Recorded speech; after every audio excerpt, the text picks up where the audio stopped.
Boss, good morning! Good morning, Konsi. Anong balita? Di ba, boss, maraming klase ng cut ng ribs ang baboy?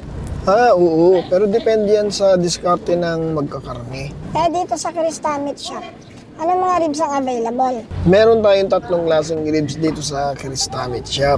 Pakita ko sa'yo with action pa. Round 1. Ito ang... isa pa. Yun! Ito ang spare ribs na may kasamang neck bone.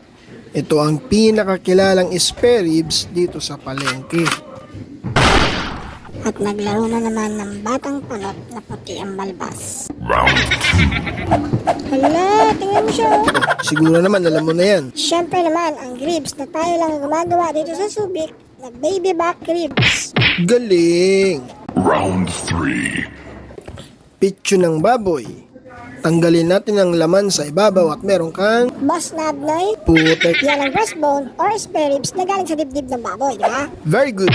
Flawless victory. At yan ang 3 ribs na available dito sa Krista Meat Shop. Pero boss, di ba may spare ribs din na makukuha dun sa liempo? Oo, gumagawa ako nun dati kaso nasisira talaga yung liempo. Mahal pa naman, lalo na ngayon. Ano ba kasi kaibahan ng baby back ribs sa spare ribs, boss? Mas flat ang buto ng spare ribs kaysa sa baby back ribs. Ayun, ganun pala yun.